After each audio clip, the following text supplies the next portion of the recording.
बांग्लादेश में हिंदुओं पर ज्यादती के खिलाफ वाराणसी में वकीलों ने प्रोटेस्ट किया। भारत सरकार से मांग की बांग्लादेश में घुसकर ठोस कार्रवाई करे सुरक्षा बल। बांग्लादेश में हिंदुओं पर हो रहे हमले के खिलाफ असम के करीमगंज में सड़कों पर उतरे लोग मंदिरों पर हो रहे हमलों की निंदा की। पीएम मोदी से और ठोस कार्रवाई करने की मांग उठाई। बीएसपी अध्यक्ष मायावती ने बांग्लादेश में अल्पसंख्यकों पर हो रहे हमलों की निंदा की। कहा, गंभीरता से मामले पर विचार करे केंद्र सरकार। समय पर फैसला न लेने से हो सकता है बड़ा नुकसान। और आइए अब देश से जुड़ी कुछ और बड़ी खबरें जानते हैं 9 सेकंड न्यूज में। छत्तीसगढ़ के पूर्व विधायक मंतूराम पवार से जुड़ा चर्चित टेप कांड मामला 10 साल के बाद बंद। 2014 में कांग्रेस के प्रत्याशी थे मंतूराम। आखिरी समय में बीजेपी के समर्थन में हट गए थे चुनावी मैदान से। एमपी में अब संघ नेताओं की लिखी किताबें पढ़ेंगे कॉलेज के छात्र। सर कार्यवाहक रहे सुरेश सूदी की 3 किताबें करिकुलम में शामिल। लिस्ट में कुल 88 किताबों को किया गया शामिल। झारखंड से बीजेपी के सांसद निशिकांत दुबे ने दी बड़े खतरे की चेतावनी। लगातार घट रही है आदिवासियों की आबादी। कहा, जेएमएम को नहीं है चिंता, उसको सिर्फ वोट बैंक की परवाह। Stand up comedian Munawar Faruqui ने माफी मांगी। एक्स पर वीडियो जारी कर कोकड़ और कोंकणी लोगों पर की थी विवादित टिप्पणी। शिवसेना और बीजेपी विधायकों ने सबक सिखाने की धमकी दी।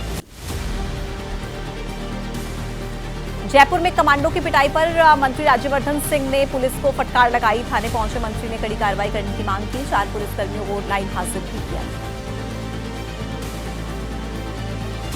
राजस्थान में कमांडो की पिटाई के मामले में आया नया मोड़। थाने के सब इंस्पेक्टर और आर्मी जवान के एक रिश्तेदार का ऑडियो आया सामने। आर्मी जवान के रिश्तेदार ने दी थी थाने का घेराव करने की धमकी।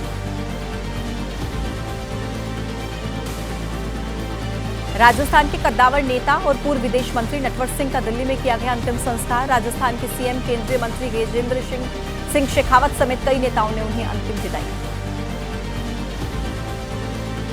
मुंबई में कांग्रेस के कार्यकर्ताओं का बीएमसी के खिलाफ हल्ला बोल। तालाबंदी करने पहुंचे थे यूथ कांग्रेस के नेता कार्यकर्ता। पुलिस ने लिया हिरासत। ओडिशा में जल्द सड़कों पर उतरेगी विपक्षी पार्टी बीजेडी। सरकार पर चुनावी वादों को पूरा न करने का आरोप लगाया। 16 अगस्त से पूरे राज्य में जन अभियान चलाएगी बीजेडी। मध्य प्रदेश के सागर में जिले में दलितों पर हो रहे अत्याचार के खिलाफ कांग्रेस का प्रदर्शन। पुलिस ने कार्यकर्ताओं पर किया वाटर कैनन का इस्तेमाल।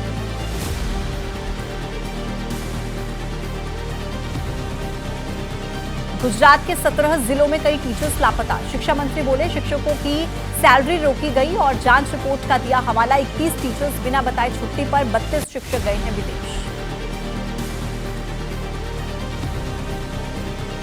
और अब 9 सेकंड न्यूज में वक्त है कोर्ट से जुड़ी वो खबरें जानने का जिन पर पूरे देश की निगाहें टिकी। एनसीपी के चुनाव चिन्ह को लेकर सुप्रीम कोर्ट में सुनवाई आज। शरद पवार ने चुनाव आयोग के फैसले को चुनौती दी। अजित पवार गुट को असली एनसीपी के रूप में मान्यता देने पर आपत्ति। 3 तलाक को दंडनीय अपराध करार देने वाले कानून के खिलाफ दायर याचिकाओं पर भी सुनवाई आज सुप्रीम कोर्ट में होगी हियरिंग। मैरिटल रेप से जुड़ी याचिका पर आज सुप्रीम कोर्ट में सुनवाई। पत्नी से जबरन संबंध बनाने को बलात्कार के दायरे में लाने की मांग। मामले में केंद्र सरकार को जारी हुआ था नोटिस।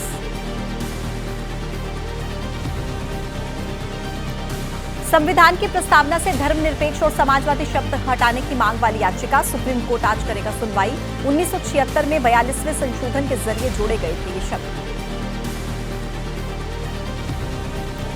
लैंड फॉर जॉब मामले में जुड़ा मनी लॉन्ड्रिंग केस। ईडी की चार्जशीट पर आज राउज एवेन्यू कोर्ट में सुनवाई। ईडी ने लालू प्रसाद, तेजस्वी समेत 10 आरोपियों के खिलाफ दाखिल की है सप्लीमेंट्री चार्जशीट। बीआरएस नेता के कविता की आज कोर्ट में पेशी। न्यायिक हिरासत खत्म होने के बाद किया जाएगा कोर्ट में पेश। के कविता दिल्ली शराब नीति से जुड़े मनी लॉन्ड्रिंग केस में है आरोपी।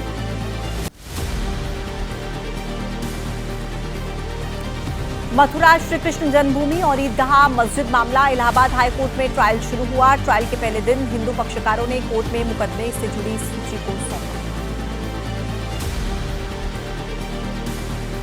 अब 9 सेकंड न्यूज में यूपी के कन्नौज केस से जुड़ी खबर, जिसके बाद आरोपी को न्यायिक हिरासत में भेज दिया गया।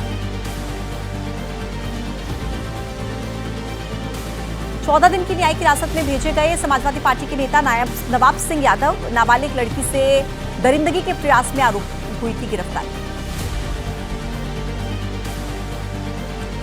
समाजवादी पार्टी ने नवाब सिंह से किनारा किया। समाजवादी पार्टी के कन्नौज जिला अध्यक्ष कलीम खां का बयान, कहा नवाब सिंह यादव समाजवादी पार्टी के सक्रिय सदस्य हैं। नवाब सिंह की गिरफ्तारी पर एसपी प्रवक्ता मनोज यादव का बयान, नवाब सिंह का एसपी से कोई लेना देना नहीं, जांच होगी तो साफ हो जाएगा कि आखिर खेल क्या है। सुभाषपा प्रमुख ओपी राजभर बोले, योगी जी की सरकार है, कानून का राज है, कोई भी गलती करेगा उसके खिलाफ होगी कार्रवाई। अब एसपी वाले क्यों नहीं कर रहे हैं डीएनए टेस्ट की मांग। और अब 9 सेकंड न्यूज में वक्त है अपराध की दुनिया से जुड़ी बड़ी खबरें जानिए।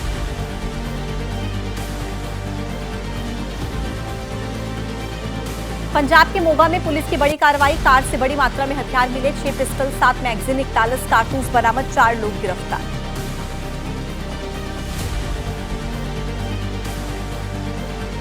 एंटी करप्शन ब्रांच का बड़ा खुलासा, फर्जी बिल लगाकर जीएसटी रिफंड लेने का मामला, जीएसटी रिफंड के नाम पर अब तक 54 करोड़ का फर्जीवाड़ा। एसीबी ने खुलासा किया, फर्जी कंपनियों को दवाओं और मेडिकल इक्विपमेंट में इंपोर्ट एक्सपोर्ट का बिजनेस करते दिखाया गया, इनमें से 500 फर्म एग्जिस्ट ही नहीं करती। भारत विरोधी पोस्ट करने पर एक व्यक्ति पर कार्रवाई, वकील की शिकायत पर दिल्ली पुलिस की स्पेशल सेल ने नदीम नाम के शख्स को गिरफ्तार किया, 2 दिन के रिमांड के बाद बेल मिली।